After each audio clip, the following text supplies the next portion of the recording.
Bonjour à tous et bienvenue dans ce nouveau podcast.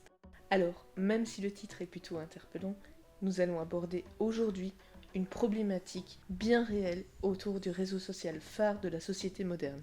Revenons d'abord à ses débuts en 2004 lors de sa fondation par Mark Zuckerberg. Ce dernier l'avait créé pour relier les personnes de son université entre elles, puis ensuite cela s'est propagé aux autres universités.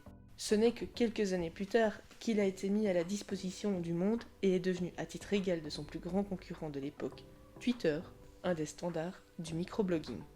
Ayant un compte sur le réseau social depuis plus de 10 ans, j'ai pu constater de moi-même les différents changements qui ont été apportés, qu'ils soient esthétiques ou éthiques.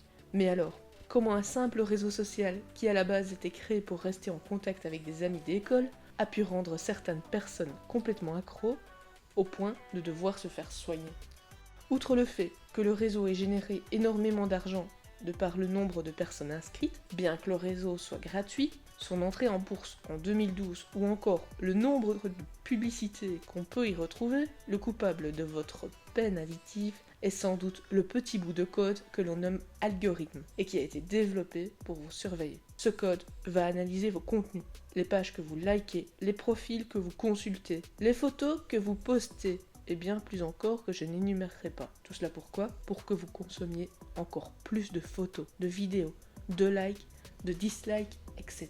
Ce qui a poussé en 2017 Facebook à se retrouver accusé de surveillance en masse et que la commission de la vie privée le condamne pour ses attitudes non respectueuses de la vie privée des utilisateurs. Mais là est un autre débat que je n'aborderai pas aujourd'hui. Hormis le problème moral vis-à-vis de la vie privée, je comparerais Facebook à une sorte de bar tabac du coin. Pour les plus anciens qui écoutent ce podcast, vous vous souviendrez peut-être des moments où vos parents et vos grands-parents se réunissaient à taper le carton en discutant de tout, de rien, qu'il fallait surtout pas déranger. Dans ce petit lieu dédié aux additions, comme le tabac ou les jeux à gratter l'alcool. Eh bien, je pense qu'on peut en quelque sorte y comparer le réseau social, qui serait une version moderne du lieu.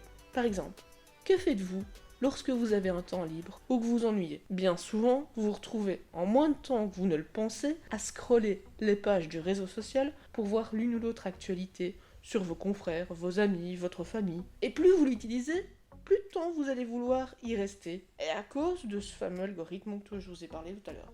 Beaucoup de scientifiques et de psychologues s'accordent pour mettre en garde sur l'addiction des réseaux sociaux. Des firmes comme Apple ont d'ailleurs mis en place un système de temps à l'écran afin de permettre à leurs utilisateurs de se déconnecter et de prendre conscience du temps qu'ils y accordaient. Placer de tels filtres n'est pas une mauvaise chose, car pour les plus addicts, cela permet, par une sorte de sevrage forcé, de reprendre en main leur vie et de quitter le monde virtuel. Maintenant, je dis pas que tout ce qui est réseau social est mauvais, ou que Facebook l'est plus qu'un autre. Non, ça je le dis pas. Mais comme toute autre chose prise en trop grande quantité, cela peut vite se terminer en addiction, tout comme le serait un rail de cocaïne pour un opiomane. Une autre mise en garde que je souhaiterais faire sur les réseaux sociaux est le côté faux que vont se donner certaines personnes.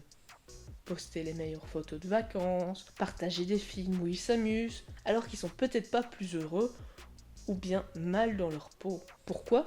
Pour faire mieux. Et le mieux est l'ennemi du bien, ne dit-on pas ? Et ensuite, le dernier point qui va sans doute blesser, beaucoup d'entre nous se sont inscrits sur le réseau social par curiosité.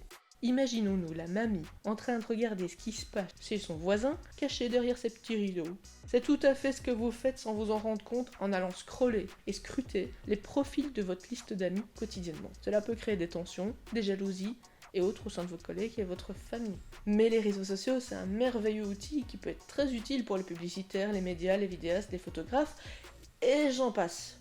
Faut pas les dénigrer totalement non plus. Mais je ne peux vous conseiller qu'une chose, c'est que si vous vous sentez concerné par ce podcast, prenez garde. Mettez vos réseaux en veille, limitez vos temps d'écran, profitez de votre vie et n'accordez votre temps que par petites doses aux réseaux sociaux. Votre vie est importante et rien ne pourra remplacer le temps que vous y perdez. Sur ce, je vous dis à bientôt. Si vous avez aimé, laissez un pouce bleu, abonnez-vous pour ne pas manquer les prochains épisodes de Chocolat Chaud.